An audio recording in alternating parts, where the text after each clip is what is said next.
يا جماعة شوفوا ايه اللي بيحصل على التلفزيون. خبر عاجل، انتوا بتتفرجوا على مطاردة مباشرة. الشرطة بتطارد عربية جي واجن شرطة، شكلها كده يا نهار أبيض. دي مطاردة شرطة حقيقية فعلا. ايوه، عربيات الشرطة بتطارد عربية شرطة تانية. ايه ده؟ مورو، عربية الشرطة دي جي واجن. يبدو ان المجرم بيحاول يهرب، وايوه هو هرب فعلا للغابة اللي في المنطقة.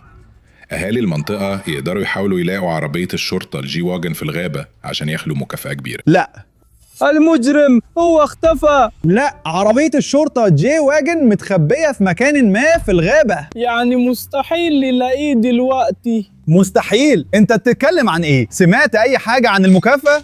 ممكن نلاقي عربية جي واجن مهجورة، عربية الشرطة في مكان ما في الغابة، وممكن ناخد مكافأة على كده. بس يا سلاف، دي عربية شرطة، ده ممنوع. دي عربية شرطة ومش عارف إذا كان ده ممنوع ولا لأ، أو مش عارف، مش فارق معايا الموضوع ده، أنا عايز المكافأة، هنلاقيها، يلا بينا. لا يا سلاف، ممكن يكون الموضوع خطر. المجرم ممكن يكون معاه مسدس. يلا بينا. ماشي، اتبعني، ده الطريق اللي شفنا فيه المطاردة. صح؟ ايوه، شكله كده. أيوة، شفناها من فوق من الهليكوبتر. فالعربية الجي واجن بتاعت البوليس كانت ماشية هناك، وهو دخل الغابة في مكان هناك، صح؟ بس يا سلاف، لو البوليس مش قادر يلاقيها، انت ليه فاكر انك هتقدر تلاقيها؟ عشان احنا من اهل البلد، احنا عارفين اكتر من البوليس الفيدرالي، فاهم؟ فانا اظن ان الجي واجن هتكون لفت في حتة هناك او يمكن هناك ودخلت الغابة. ليه بتعتقد كده؟ عندي احساس كده، مش عارف. يلا ندخل جوه الغابة. انا مش عايز اروح هناك يا سلاف، ده خطر. يلا بينا. يلا أليكس، يلا بينا. ده مدخل الغابة. ايوه، في طين كتير. يا الهي، انا بتزحلق. خلي بالك. ايوه، ممكن تقع من على التل. فعلا ده المكان الصح. احنا ماشيين في الاتجاه الصح، عشان بس عربية دفع رباعي او حاجة شبه كده تقدر تعدي من هنا، صح؟ ايوه، عربية عادية مش هتعرف تعدي. الجي واجن بتاعت الشرطة فعلا عربية دفع رباعي. احنا ماشيين في الاتجاه الصح. فده ممكن يكون السبب ليه. الشرطة فقدت الجي واجن دي عشان هم مش عربيات دفع رباعي، والجي واجن دفع رباعي، خلي بالك. ايوه، في طين كتير في كل حتة. يلا نكمل على الطريق ده ونخش اعمق جوه الغابة دي. يا إلهي، أنا مرعوب جدا. اهدأ.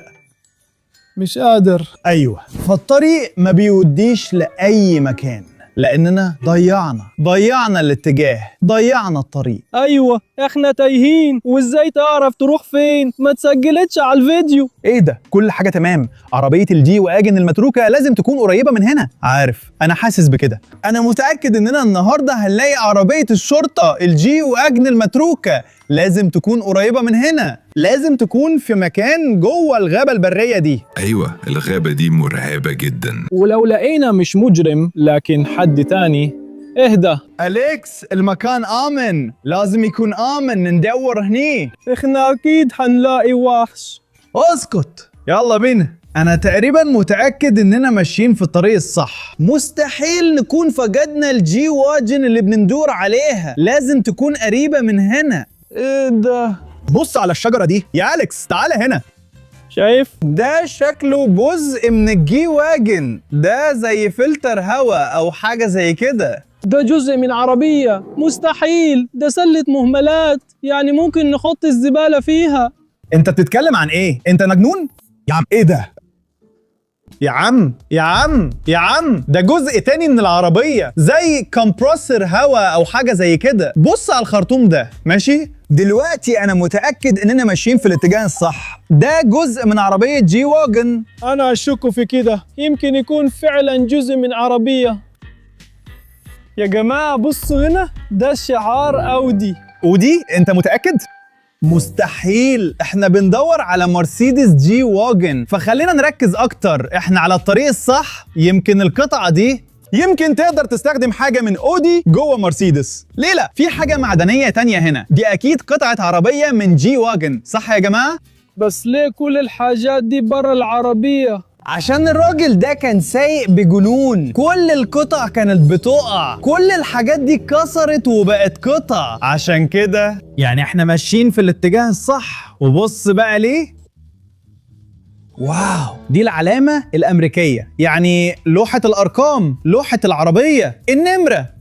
أيوة، فدي كانت متثبتة على الجي واجن وبرضه وقعت. دي أمريكية وإحنا مش في أمريكا. بس كانت جي واجن بتاعت الشرطة، فأعتقد النوع ده من عربيات الشرطة بيتستخدم في أمريكا. أقدر أفترض كده ولا لأ؟ اكتبوا في التعليقات رأيكم، ايه هي عربية الشرطة الأمريكية التقليدية؟ شكلها كده ولا كده؟ فلو انت خبير من فضلك اكتب في التعليقات. وعلى اي حال بص، ده دليل تاني في تحياتي، وده حقيقي 100%. ده فعلا جزء من العربية، الجزء بتاع سرينة الشرطة يا جماعة. دلوقتي صدقتني صح؟ أنت بتتكلم عن إيه؟ كله زي زبالة بلاستيك كده. لا، دي مش زبالة بلاستيك، دي كل الحاجات دي أدلة جوه تحقيقاتي. بقولك بص هناك ورا الشجر. 911, what's your emergency?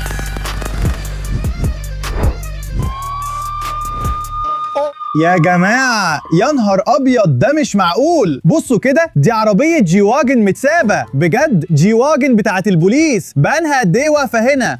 يعني كل الحاجات اللي في الأخبار دي حقيقية مش هزار؟ أنا كنت بقول لكم. يعني دلوقتي نقدر نحاول نرجعها زي الأول، نصلحها، نشغلها طبعا، وكمان ممكن ناخد المكافأة عليها. ممكن يكون ده صح، بس انت اصلا بتفكر في ترميمها، ده خطر، وده كمان مخالف للقانون، وممكن كمان يكون في قطاع طرق قريبين. ايوه معاك حق، يعني لازم نستعجل شويه. بس بص، مكتوب هنا شرطه على كبوت العربيه. يا نهار ابيض، ده جامد جدا. وشكلها واقفه هنا من مده مش طويله، واضح يعني، عشان باين انها خابطه في شجره او شجيره صغيره او حاجه زي كده. هي واقفه هنا بقالها كذا يوم او حاجه زي كده، والشرطه كانت بتدور عليها. يا نهار ابيض، بص على الرطوبه دي، وكمان السرينه دي. بص، ده فرع شجره، فرع صغير جوه الصفاره نفسها، عشان كده لقينا بلاستيك مكسور قبل كده. ايوه، كنت عندك حق. ايوه، دلوقتي كل حاجه بقت واضحه، دي فعلا عربيه جي واجن متسابه. بس بص جوه،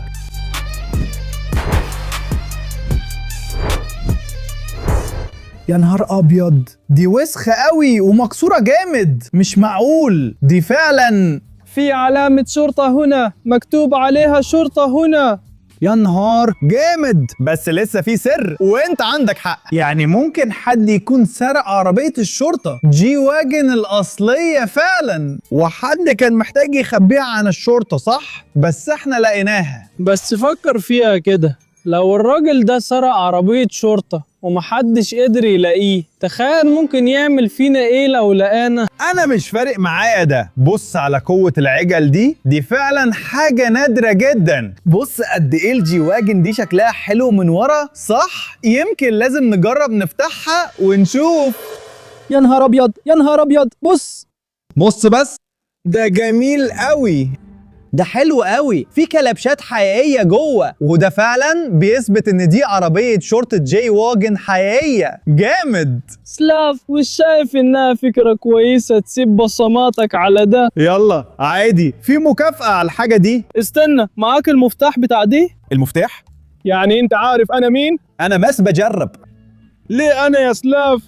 انا مش الضحية هنا. طيب بس ممكن تكون لك علاقة بسرقة الجي واجن. انا؟ بس انا كنت بس بنقول لك ازاي يعني. انت المشتبه فيه دلوقتي. ليه انا يا جماعة؟ طيب انا اظن اني اقدر ارجع عربية الشرطة الجي واجن والمشتبه فيه لقسم الشرطة، وممكن اخذ مكافأة مضاعفة. كنت فاكر اننا اصحاب يا سلاف، انت تعمل ايه؟ يا إلهي، بص ازاي العربية متدمرة جامد. بصراحة الأبواب دي شكلها فيها آثار طلقات رصاص هنا، وكمان شكل حد بوظها. بس ده صح عشان كان فيه مطاردة، صح؟ فممكن عربيات شرطة تانية كانت بتخبط العربية دي، صح؟ ايوه، المطاردة دي شكلها كانت صعبة جدا، وممكن كمان كان في تبادل إطلاق نار. اكيد كان هنا. بس بص يا ساتر، بص كنت صح بخصوص تبادل اطلاق النار. ده مسدس حقيقي يا جماعة، وده نوعا ما خطر. بس انت مجنون، انت بتعمل ايه؟ ما تلمس المسدس ده. اهدأ، كل حاجة تمام. ايوه، يبدو انه عالق، بص عليه. وكمان الجي واجن شكلها قديم ومتسخ. اظن ان المسدس المكسور هو السبب اللي خلى حرامي العربيات يوقف المطاردة وقرر يخبي العربية دي هنا في الغابة. بس يلا نفتحها ونشوف ايه كمان جواها. حبيبي رصغية بتوجعني، لو سمحت ابعدها عني. انا بحاول الاقي المفتاح. ايه ده شوية، ليه حطيتها علي من الاساس؟ انا كنت بس بحاول اشوف اذا كانت حقيقية ولا لا. دي جي وايجن حقيقية، عمري ما شفت حاجة زي كده قبل كده. بتبان جدا غريبة وجميلة جدا في نفس الوقت. نفس الوقت يا جماعة بصوا، ده باين عليه داش كام يا جماعة. لو وصلنا ل10,000 لايك على الفيديو ده هوريكوا ايه اللي جوه الفيديو ده. الموتور ده كانت عاملة ازاي من منظور الشخص الاول، ازاي كل حاجة بدأت، وازاي العربية النقل المهجورة دي الجي واجن بقت مهجورة. يبقى دوس لايك واشترك في قناتنا لو لسه تتفرج، في حاجات كتير ومحتوى اكتر جاي. لا ايه انا تعبت منك ومن كل الكلام ده، انا حضربك 10,000 مرة. لا لا لا لا لا لا لا لا لا لا لا لا. اوه انت بتعمل ايه؟ ابعدوا عني فورا. ايه ده؟ كل حاجة تمام، هحاول الاقي المفاتيح ليك. في الحقيقة ده حصل كذا مرة. انت لقيت معدات شرطة تانية صح؟ وفي حاجات شرطة كتير جوه، لو مش هتقطعني هحاول الاقي المفاتيح ليك، ماشي؟ يلا بسرعة. بحاول في شوية اوراق، خريطة او حاجة زي كده، اوراق اكتر وحاجات تانية هنا. ده دليل تاني في الحقيقة ان العربية دي جاية من الولايات المتحدة. احنا شايفين العلم هنا ولوحة الارقام والشعار الرسمي وحاجات تانية، يعني دي فعلا عربية شرطة رسمية، فحد سرقها من غير سبب، مش عارف ليه. لاف مش شايف ان دي فكرة كويسة خالص؟ ممكن يقبضوا علينا هنا. لا هنرجعها وهناخد المكافأة. اهدى، كل حاجة هتبقى تمام ماشي؟ مش هيفهموا. في حاجات كتير مختلفة بصراحة. كمان لقيت فوار الرصاص، باين كده الموضوع خطر صح؟ كان في تبادل اطلاق نار سلاف، خبيها، ما تلمسهاش، ما تسيبش بصماتك عليها. ايوه اكيد. اظن حرامي العربية كان بيسرق العربية، كأنه كان في سرقة بنك مثلا صح؟ بعد ما حرامي العربية سرق الفلوس كان قدامه فرصة واحدة بس انه يسرق عربية الشرطة علشان يعمل مطاردة عربيات. هو كان بيطلق النار كده من عربية الشرطة الجي واجن المهبورة صح؟ علشان كده احنا حصل لنا لقينا الفوارق جوه. الكلام ده ممكن يكون صح، بس بالله عليك خلي بالك من زناد المسدس ده. ماشي زي ما بتقول. بس أخيراً عندي خبر حلو، في ميدالية مفاتيح، فخلينا افتح لك الكلبشات. دلوقتي عندنا كلبشات حلوة، فأنا شايف إن دلوقتي وقت كويس نجرب نشغل ونسوق الجي واجن المهجورة دي. جي واجن الشرطة صح؟ لازم نفتح كبوت العربية ونشوف إيه اللي جواها. زي كده؟ أيوه بص الموتور ده شكله تعبان شوية. يا رب يكون تعبان شوية بس. يلا نشوف عندنا إيه هنا وشغل الموتور. ماشي. للأسف ما عنديش أي أدوات معايا، بس لازم نشغل الموتور ده ونخرج من الغابة دي بأسرع وقت ممكن، عشان ممكن قطاع الطرق يجوا. لا عشان لازم نستلم مكافأتنا بأسرع وقت ممكن. يا ستاف مش شايف ان الشرطة هتفهم ليه لقيت العربية دي وليه قررت تجيبهم للعربية دي يعني؟ بس أنا متأكد إنهم هيدونا مكافأة، أنا واثق من كده. عمري ما شفت موتور زي ده قبل كده، فمحتاج شوية وقت أشتغل عليه وأحاول أرجعه زي ما كان. لسه شايف إننا محتاجين نسرع شوية. اسكت، أنا شغال عليه. في حاجة غلط في طلمبة البنزين، أظن عندنا مشكلة في الكهرباء. بص يا جماعة هنا بالظبط، ودلوقتي ممكن يكون الإشعال اشتغل. يلا نجرب ندور الموتور. أظن مشكلتنا الرئيسية إنه ممكن يتحط علينا وندخل السجن. مستحيل. يا شوف شكله شيك إزاي، ده كرسي السواق.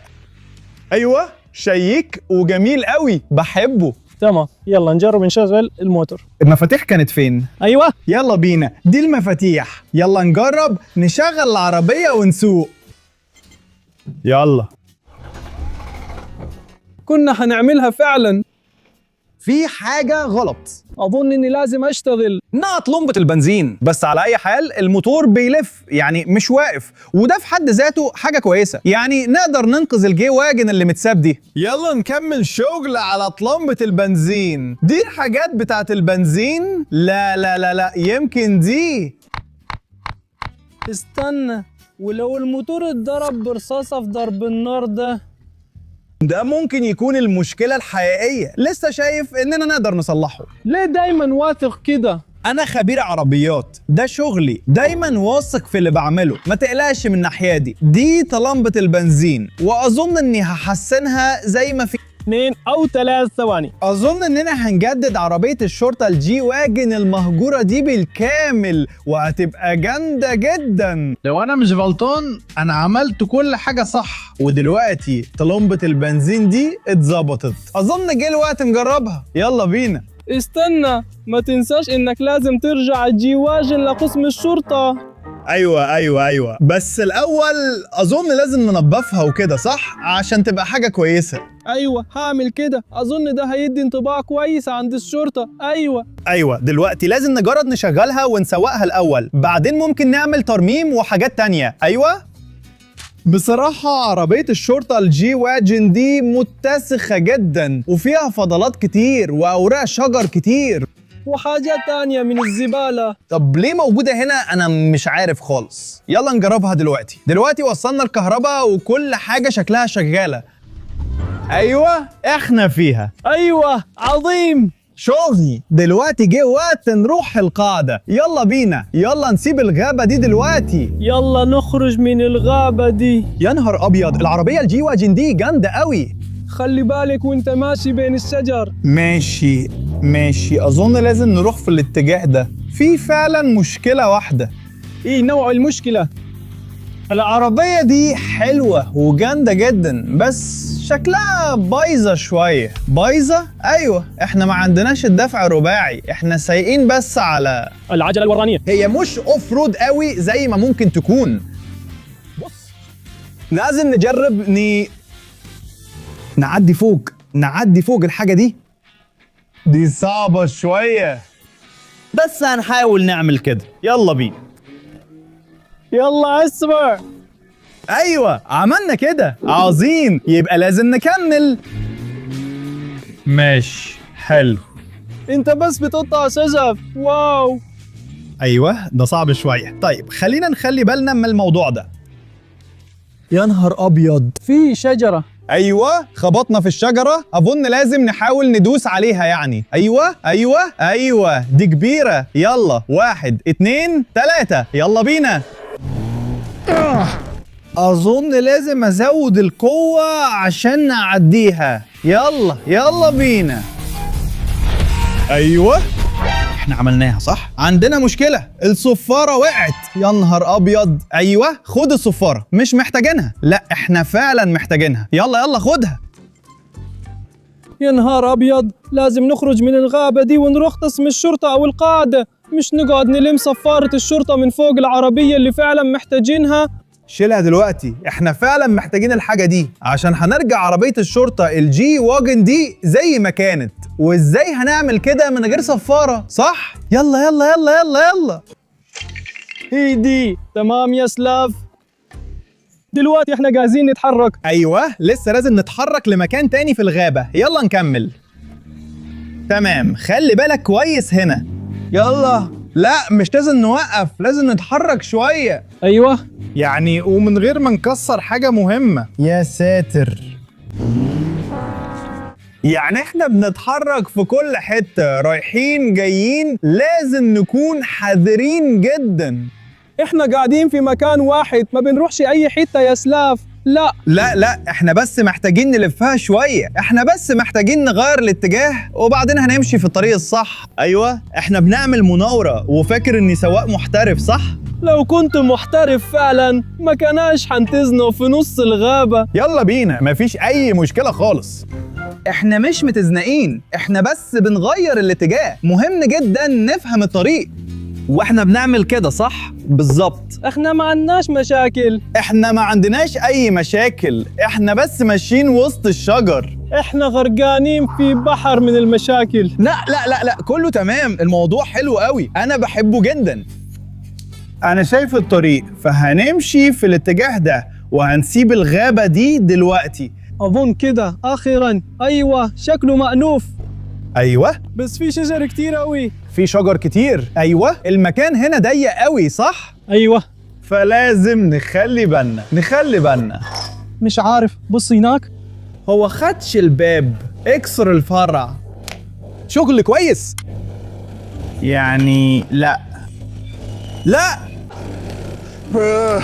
مفيش مشكلة، في صوت صرير هنا، مفيش مشكلة. ايوه هنا الطريق يا جماعة، هنا الطريق. اخيرا. ايوه نقدر نروح في الاتجاه ده، ودلوقتي هنبقى خلاص بره. يلا بينا. حلو جميل جدا. انا مش شايف اننا خلاص بره. ايوه احنا خلاص بره اكيد. هيقبضوا علينا اول ما نخرج.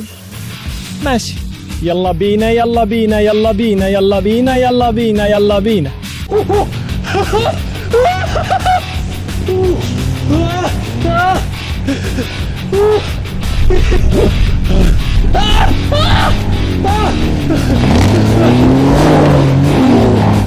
عملناها، احنا رايحين المتاهة.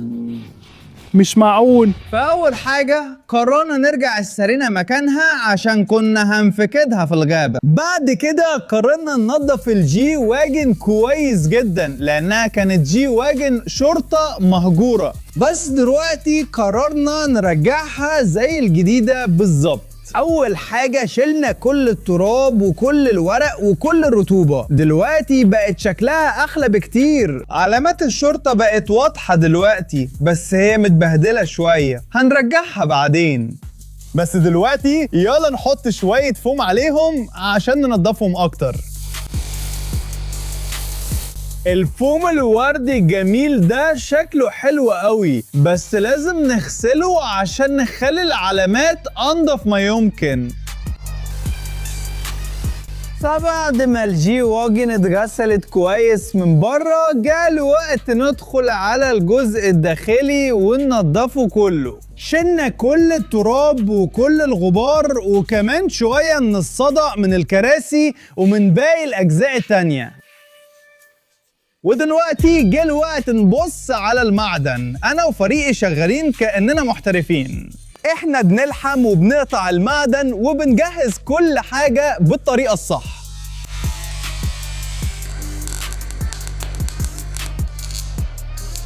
فبعد ما ركبنا الأجزاء الجديدة بقت أحسن بكتير، شكلها بقى حلو ولامع مع جزء المعدن الجديد. بس دلوقتي جه وقت الدهان عشان نخليها شكلها كأنها جديدة بالظبط. هنحط اللون الأبيض واللون الأسود طبعا زي ما كانت في الأول،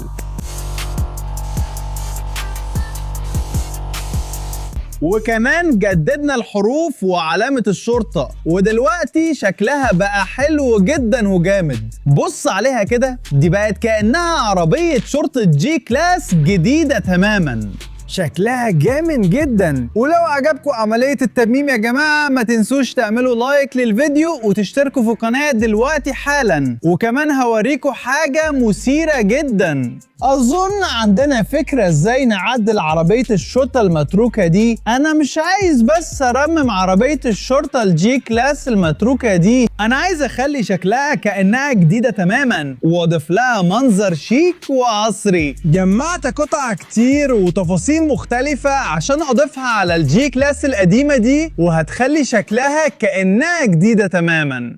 Pimp that bad boy.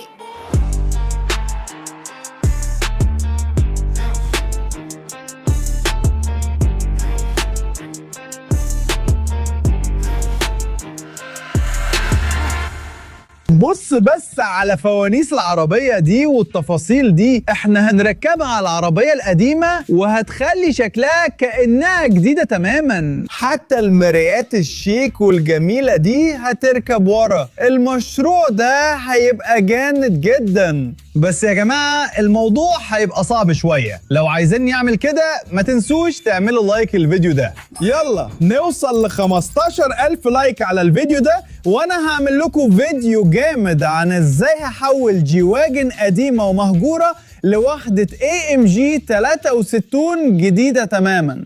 وكمان هتبقى نسخة برافوز، هتطلع شكلها غالي جدا وجامدة قوي. يا سلام، الموضوع جامد قوي. يا جماعة يلا نوصل ل 15,000 لايك بأسرع وقت عشان سلاف يحول الجي واجن القديمة الصدقة دي ل AMG 63 جديدة تماما. ايوه انا متأكد انها هتطلع جامدة قوي، هتكون شكلها احسن بكتير زي العربيات الحديثة، والمشروع ده هيبقى حلو جدا. فدلوقتي الموضوع كله بيعتمد عليكم يا جماعة. اشتركوا في قناتنا وسيبوا لايكاتكم واكتبوا تعليقاتكم. اتمنى يكون الفيديو عجبكم. على اي حال انا اسمي سلاف وده أليكس، اشوفكم قريب. المشروع ده هيبقى جامد.